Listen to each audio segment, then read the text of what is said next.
Hello, this is Steve Gauck, field agronomist with Beck's Hybrids.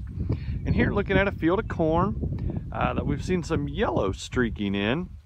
And unique thing about cornfields when we come and look at them is we're always looking for patterns. What kind of a pattern do we have out here? What do we see? And if you notice here, when you see a straight line pattern, I hate to tell all of you, but it's normally man-made. If we see one that's a little bit crooked and things like that, we're going to say that's more of a Mother Nature made pattern. So what you see here is I got two rows of corn. It's a little bit stunted, pale yellow. You look to the left or right of it, we've got nice dark green corn. So we got to sit and say, okay, well, what happened here? What are some things to start looking at?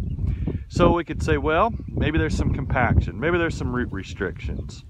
Where in the planter maybe did these rows fall? Is there something in there? Is there wheel tracks, a grain cart path, something like that maybe? Maybe even, now this field's been side dressed. Is there something to do, a pattern with the side dress bar? So we're always looking for patterns.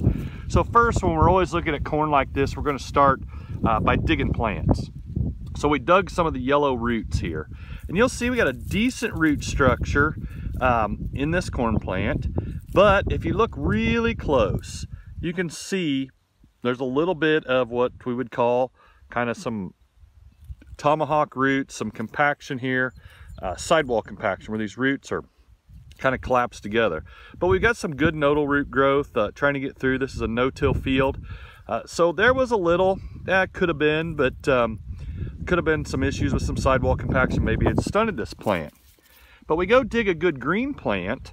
Again, a very good root structure here. But again, I can see a little bit of sidewall compaction, maybe not as much.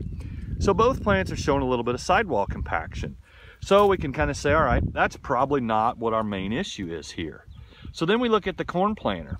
So this actually falls as either row 1 or the end of the planter, row 12 or 16, based on how big the planter is or something. But if this is row 1, we're coming down the field and I turn and go back, then maybe I had an issue with row 1. This field had pop-up fertilizer as well as 2x2.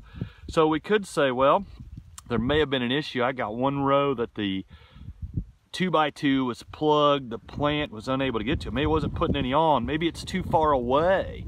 It's just not getting the nitrogen. So we had an issue possibly with 2x2. Now this field has also been side dressed, as you can see. So this is the bulk rows. Side dressed with 28. The outside, if this is a 12 row planter, then they'd wear an 11 shank bar. So the outside rows are putting on a rate and a half of nitrogen in each side of these two rows to feed this. So could it have the wrong orifice in it? It's not putting out enough nitrogen, could be part of it. Now this yellowing showed up after it was side dressed, but only a couple days. So we know that the plants didn't have time to get to the 28 that was side dressed. So that makes me lean back to probably was a starter issue on the corn planter. So these rows are a little bit yellow. You can see there's some nitrogen deficiency showing up in a few, that V-shaped. So we know it's a nitrogen issue. Now granted, these are setting, this is at V4, V5, so we are starting to set some kernels around. So we don't necessarily want to see this, but by the time it gets into the 28, it'll have some chance to recover, and it should recover and gain. But these plants could be stunted for the whole year. So while we're out here just kind of looking around, seeing any kind of diseases, seeing some white spotting show up here. Have seen some of that in places. Some of it's been Holcus spot, some of it's been fertilizer burn, some of it's been nitrogen 28 burn. We have seen some of that. But as we're walking these cornfields, that's the kind of things we want to look for. We want to look for patterns and see what happened, because this is something now we're going to have to go back and look at a corn planter and say, okay, what happened to it? Why was it not putting 28 out in the 2x2 or starter out, and make some changes for the upcoming year? Or if there's a scenario where there's still some corn to be planted, it's a fix that could happen. So again, when you're walking fields, look for patterns, and hopefully you guys are all having a great day.